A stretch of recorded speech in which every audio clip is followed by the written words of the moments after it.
It's the morning after the final night before. The Giro D'Italia is done. Airport time here, everybody leaving. Same from the Eurosport studios. It's the last call for the final Gruppetto of this Giro D'Italia. So without further ado, the call's gone out. Let's review that final week.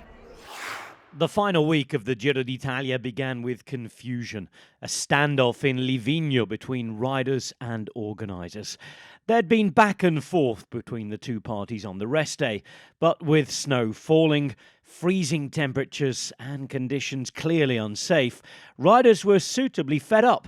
They were feeling unheard, but finally a compromise was reached and the opening part of stage 16 would be cancelled. There were even rumours that riders might not start at all, but after a vehicle transfer to the next valley, they did, and pretty soon Julian Alaphilippe was at it again. He'd be caught on the way to Val Gardena, and despite a late Giulio Pellizzari attack, it was Groundhog Day. Five-star Tadej Pogacar winning again and extending his already handsome GC lead. Much more humane weather conditions greeted the riders the following morning for a day riding beneath the majesty of the Dolomites. Some of the Giro d'Italia's most famous mountain passes were on the route, and there was a mighty fight to get up the road. Those who managed that included the young German from EF Education Easy Post, Georg Steinhauser. His father had been a pro. He also has a very famous uncle, but he made his own name as his own man.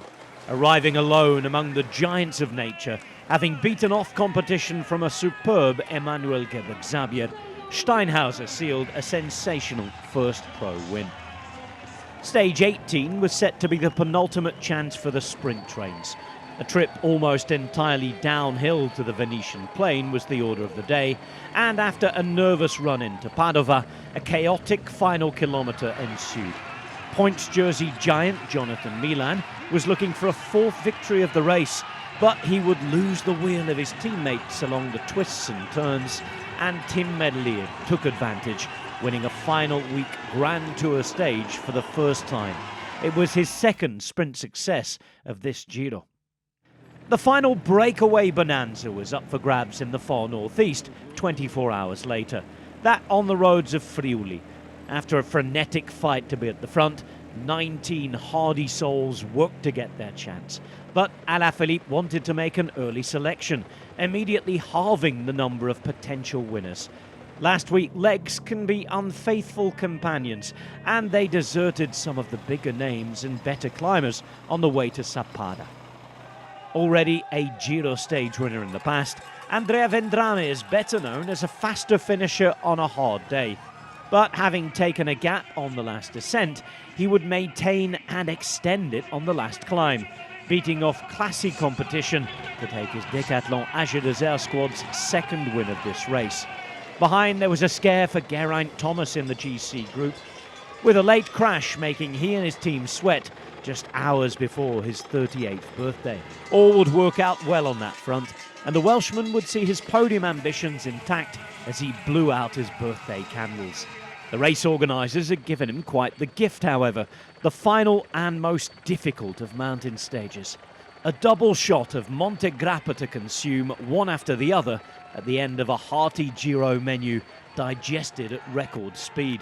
Yes, the fastest ever Giro in history would come to a head when Pogacar, even with tired legs, showed heart. In all reality, he'd finished the job a week beforehand, but with his fans lining the mountainside, the team eager for more, the race was finished in big Poggy style. Another mega ride, making his own and others memories for life. It was Pog in pink. It was perfection. The final stage was a passarella, or procession, around the monuments of ancient Rome. That is, until it was time to race for the final sprint. Photos, Prosecco, and a start that was too fast for some of the more seasoned members of the bunch soon gave way to a ferocious fight for wheels on the way to the Colosseum. In this year's Italian gladiatorial arena, we were entertained once more. Milan's bike provided the drama. A mechanical meant that he'd have a tense and furious chase back. But Merlier's legs brought the speed. The Belgian at home, of course, on the cobbled finish. A third stage win was his. levelling the stage score up between the two sprinting giants of this race. 3-3 in the end, and that was that. Pogacar crowned winner of the Giro almost 3 years since his last Tour de France win. Martinez and Thomas secured their own podium places. The Colombians first, the Welshman's fifth in Grand Tours. Tiberi was the first Italian white jersey winner since Fabio Aru, and Milan the first rider to go back-to-back in the points classification for almost a decade. Impressive achievements, but the headlines around records and numbers mainly belong to the overall winner. Pogacar took 6 stages, the most by any rider in a single Grand Tour for 15 years. His winning margin of almost 10 minutes was the largest at any Giro since the mid-1960s. Allied to his performances in races not usually suited to modern Grand Tour winners, it looks increasingly like the Slovenian is set for immortality among the sport's greats. How fitting he should secure that in the eternal city. Every generation has its heroes. However, not all are lucky enough to witness a legend. Others had Coppi and Merckx. Fans now a privilege to watch Tadej Pogacar, modern cycling's all-round master. All of us following the Giro perhaps have existed in a bubble, but there was plenty going on elsewhere. The Ride London Classique is now a 3-day event, with many of the fastest riders of the Women's World Tour battling it out on the roads of southeast England. Lorena Wiebes fits that bill, and the SD Works Pro Time star beat Letitia Paternoster to the line in Colchester on the opening day. The Dutch sprinter doubled up on day 2, extending her GC lead by taking another fast finish, this time from a smaller group. Laps of the Mall in London were on the route to finish the race, and Wiebes was queen in front of Buckingham Palace, making it a hat-trick, taking the GC prize too. Wout van Aert made his return to racing in Norway at the National Tour, but the opening stage was all about another famous cyclocross name from Belgium, Nys, Thibaut Nys. A 5th win in a month of racing on the road this season meant that he'd be the first leader of this 4-day race. That honour would then be won by another young star 24 hours afterwards. Under-23 world champion Axel Laurens from France, winning another tough uphill ending ahead of Ethan Hayter and Bart Lemon. Stage 3 sprint was contested by Van Aert, but it was won by Jordi Meus, the Bora Hansgrohe man's first bit of personal success since his big day out in Paris at the end of last year's Tour. The final day here around the pretty port city of Stavanger gave the race its romantic story. Veteran sprinter Alexander Kristoff hails from the area and managed to take the last stage win, the 91st of his superb career so far. Laurens held on to take his first ever GC prize. Well, what a 3 weeks of racing it's been at the Giro. Plenty of other stuff going on, as you could see as well. Before we look ahead to what's coming up, I think we know that, don't we? July's not far away. Let's go behind the scenes at the Breakaway to see what happened on the final day of the Giro. So it's the final day. I'm going to have a sneak into the Breakaway studio to see exactly how they do things. Come on.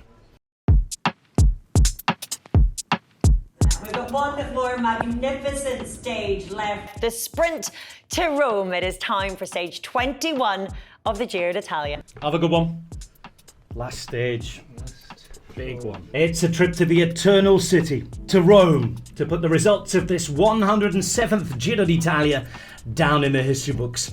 A beautiful sunny day for stage 21. Riders arrived last evening, and you can see even some of the buses, bikes, equipment. Riders themselves have got a makeover overnight. There we are, first stint done, lunchtime. Oh, like this. Oh, tremendous.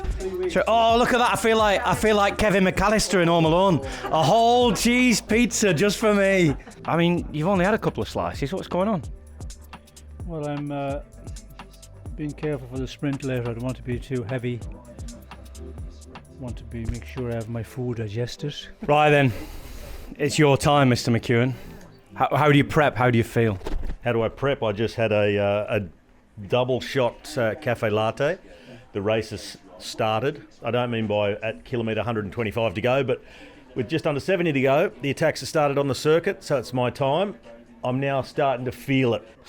This is producer Pete. I know you've all been wanting to meet him. Hello, nice to meet you all. Why aren't you at the buttons? What's going on? How's the spaceship continuing to fly without you? So luckily we can just kind of leave things in place for a bit of the coverage. I'm only needed when we do live crosses with Adam or whoever's on the bike, or if we want to do something special during the stage. But otherwise, I can sit back, watch. But I'm usually in the gallery. Well, I'm with the voice, the face, the legend, the introducer, and the person who says goodbye before we talk rubbish all day. And here she is, Orla's watching us talk rubbish. There's a lot of tellies on the other side of the room. I would turn the camera around, but I can't operate it very well, so you might just get a look at someone's pizza box. Orla, how do you put up with us all day? Oh, Rob, Joe, this is the last day. I'm going to get emotional. How do I put up? Honestly, this is the best crew I've ever worked with. Yeah, I think with anyone else, it could be challenging at times, but with this lot, it's not at all. It's a dream. It's so messy at the end of the Giro D'Italia, but there's one final turn to go. And look at Medlian hit it on the cobbles now. Tim Medlian coming off his wheel is Milan. He can't do it, can he? It's Medlian on the front trying to equal things up. Milan trying to get in front through the centre. Milan's there, but it's Medlian. 3-3. Tim Medlian wins in Rome. It's a third stage win and one that will go down forever. Well, Garibaldi closed. Tennis is on now. That's it. Another Giro done. There's no trip for a spritz this time, but we can go and see what the end product is. I feel a real sort of nostalgia even as it's happening on the last day of the Grand Tour. Honestly, I feel really emotional. You'll have that tomorrow where you wake up and you think, oh, stage 22, what am I going to do? What time are we on air? Exactly, and then I'll be like, oh no, it's a school run. I loved being here. Thanks for having me. You love it because you're in the Robbie McEwen position already there. Night, good night, and well from the Giro. Good night. Ciao for now. A little insight there as to what happens, all the chaos and camaraderie behind the scenes on the Breakaway. Well, the racing doesn't stop here despite the end of the Giro. Yep, I'm off for a few days holiday. I think we deserve that, don't you? But we'll be back, and I'll be back at the weekend with the start of the Dauphiné as we start to build up to the Tour de France. Plenty going on, even if it's a quieter week on Discovery Plus Eurosport. Check your schedules too if you're watching in the USA on Max. So the Dauphiné on Sunday, we've got the Brussels Cycling Classic coming up as well. The Tour de France build-up starts here. We can't wait for you to join us as we build up for the next month. Pink turns to yellow. Pog, can he do the double? Well, let us know in the comments below. We'll see you soon on the Gruppetto. For now though, ciao.